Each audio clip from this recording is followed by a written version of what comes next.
What's up, everybody? It's me, at True Star Screamer. And today we are looking at the first in a new series I'm starting out called Tales from the Backlog. Yeah, so if you've been paying attention to the Figure Action podcast every Thursday at 9 p.m. on YouTube, and if you've been on my TikTok, which is also at True Star Screamer, I have actually mentioned and showcased the fact that I've got a lot of stuff I haven't opened up. And that's the purpose of these types of reviews. These are going to be slightly different than my usual stuff, mostly because a lot of this stuff, to be honest, you've probably seen. But this is getting my 2 cents on it. So the format for this, if you will, is pretty much going to be looking at the figure. If there's anything crazy about how long it's been, I might mention that. We will go over, honestly, my opinions of it, because I don't need to go over the articulation. There's already been reviews of this guy out. If there is some kind of comparison I want to make, I'll pull it out. But these are going to be just more of, hey, True, what are your thoughts on this figure? And that's what I'm going to do, and then put them on the shelf and go on to the next. Plus, to be honest, it's a great way to get some content on the channel. So, if there's anything you want to see, please let me know down in the comments. If you like this, give me a like. Hey, if this is your first time here, like you came in from Figure Action or you came from my TikTok, hit the subscribe button. We're trying to do a lot of stuff and the channel's got some momentum, so let's take advantage of it all together, you know? With that being said, let's talk about the man called Nova. I have had this in my possession well over a year. Actually, just about a year. Parts farmer from the Figure Action podcast, he actually picked it up from me in Maryland and he gave it to me at the convention at TFCon last year. Then he showed up. So he's just been moved around, and now we're finally gonna get this guy open and take a look at the man called Nova. Plus, it's kind of nice seeing these old packagings again. So, let's get it open. Before I get to the figure, I gotta point out, god dang, I like this insert.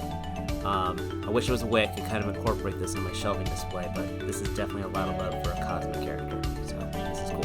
Okay, so got the guy unboxed, and I've got some mixed thoughts. Definitely one of the older Marvel Legends bodies, but I do like the floating shoulder pads on here. So, honestly, basic Bucky cap with the helmet, but the shoulder pads definitely help. Nice tight joints, which is a good thing, and then the plastic, it looks good. I mean, Rich Rider is kind of like Marvel's, in some ways, equivalent of Green Lantern with the Nova Corps. Though I think Quasar was more like Green Lantern, but that's another thing altogether. But the Nova Corps themselves were like the Green Lantern Corps as your space police. And then the whole thing of Rich Rider being the last one of them, kind of like Kyle Rayner. I don't want to say the guy got a bum deal, but I don't think he ever really gets his real showcase, with the exception of the Annihilation Wave. That is a phenomenal comic I highly, highly recommend. But as an action figure and a representation of him, this isn't bad. It's not the first one we've gotten. I can't remember if Toy Biz did one, and I sure don't have it. I probably wouldn't like it because I hate Toy Biz hips. But, well, let's get him here. I mean, like I said, this is a basic Marvel Legend body. Nothing to say, oh my gosh, this is innovative. Which for a Walgreens exclusive is not so bad.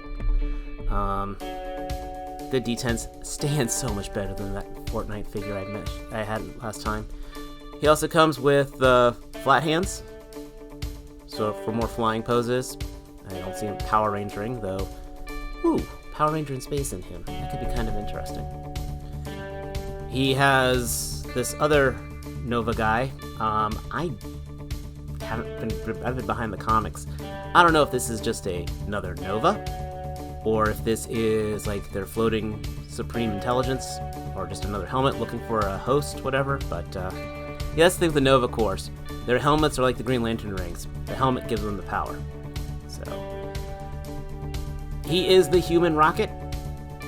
That's what the original comic tagline was before he joined the New Warriors. I kind of wish I could separate his body like the Cannonball figure, because this would look really good with that Cannonball effect too. So that would be a neat thing if they did a Nova, another Nova figure. Again, separate the two and put the Cannonball effect.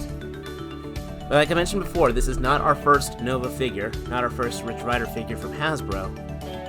This, I remember, came out during the Guardians of the Galaxy wave. I had a love-hate relationship with this, mostly with the Nova symbol on the head. The joints on this are still gummy as heck, but I will say the armor is very dynamic. I thought the shoulder pad thing was actually kind of innovative at the time.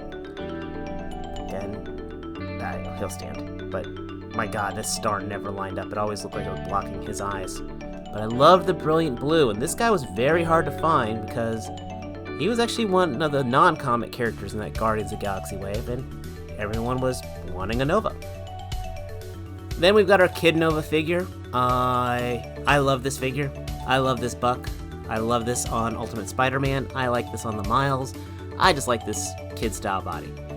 And they look pretty good together. I mean, yes, I wouldn't mind their blues matching, but here we got two Novas together. So yeah, he's not anything crazy to write home about. I think he is more than serviceable. I think he is, while not as innovative as the first Nova, his design is definitely more like the original. I mean, this, of course, has a lot more sculpted detail to it, which is absolutely awesome. I don't think they ever reused this body for anything, now that I think about it. This guy, though, whole lot of reuse going on. I mean, they got the Nova symbols just painted on there. If you don't have him, and you're putting together a new Warriors team, I think he's worth tracking down. If you're not a major Rich Rider fan, then yeah, easy pass, which is good for an exclusive. But as for you, you're all going on to the shelf with the New Warriors. And we'll see you guys next time on Tales from the Backlog.